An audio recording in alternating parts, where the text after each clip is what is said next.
1942च्या आंदोलनात जेव्हा सुनीताबाई काम करत होत्या ना, तेव्हाच त्यांच्या लक्षात आलं होतं, की साधेपणा हा मूल्य म्हणून स्वीकारायची गोष्ट आहे. काटकसर, सत्यप्रियता हे मनापासून जपण्याचं व्रत आहे आणि त्याप्रमाणेच त्या आयुष्यभर जगल्या.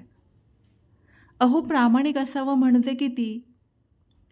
चळवळीत असताना भैया नावाच्या व्यक्तीविषयी आपल्याला स्त्री म्हणून शारीर मोह वाटला होता.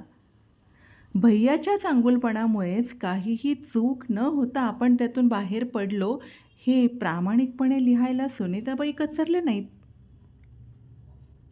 काटकसर, साधेपणा या जाणीवपूर्वक स्वीकारलेल्या मूल्यांमुळेच गरजा न वाढवता कमीत कमी खर्चात त्या प्रपंच चालवू शकल्या. पैसे कमावण्यासाठी म्हणून पुलंना कधी आपल्या मूल्यांशी, तत्वांशी कोणतीही तडजोड करावी लागली नाही आणि कसल्याही दडपणाशिवाय ते साहित्य निर्मिती करू शकले.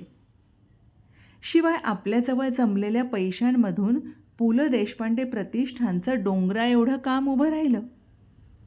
हे प्रतिष्ठानचं काम कसं चालत होतं याबद्दल त्यातील एक विश्वस्त डॉक्टर सर्वोत्तम म्हणजे मोहन ठाकूर लिहितात, माईनं ज्या अनेक जबाबदाऱ्या पार पाडल्या त्यातली एक अतिशय महत्त्वाची जबाबदारी म्हणजे पु ल देशपांडे फाउंडेशनचं काम. फाउंडेशन स्थापन झाल्यापासून पहिली थोडी वर्ष सोडली तर नंतर मी त्याचा एक विश्वस्त होतो, म्हणून मला त्या कामाची अगदी जवळून माहिती आहे. पु ल देशपांडे प्रतिष्ठानकरता पैसे जमले ते जवळजवळ सर्व भाईंच्या उत्पन्नातूनच. पण त्याचा सांभाळ आणि योग्य तो विनियोग करण्यामागं माईंचेच अथक परिश्रम होते. ज्या कार्याला फारशी मदत मिळत नाही, ज्या कार्याला केलेल्या मदतीचा निश्चित चांगला उपयोग होईल असं वाटलं, अशी कुठची खेडोपाडीची सामाजिक कामं माई शोधून काढी. याकरता नियतकालिकात कधीमधी छापून येणाऱ्या बातम्या, घरी भेटायला येणाऱ्यांशी बोलताना मिळणारी माहिती, ओळखीच्या परिवारातल्या समाजकार्य करणाऱ्या कार्यकर्त्यांनी वर्णन केलेले काही प्रसंग, अशा निरनिराळ्या मार्गांनी माहिती माई जमवत असत.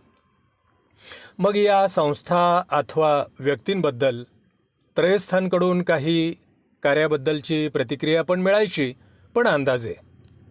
फाउंडेशनच्या आम्हा इतर विश्वस्तांना त्यामुळं काहीही हालचाल न करता सर्व माहिती मिळे.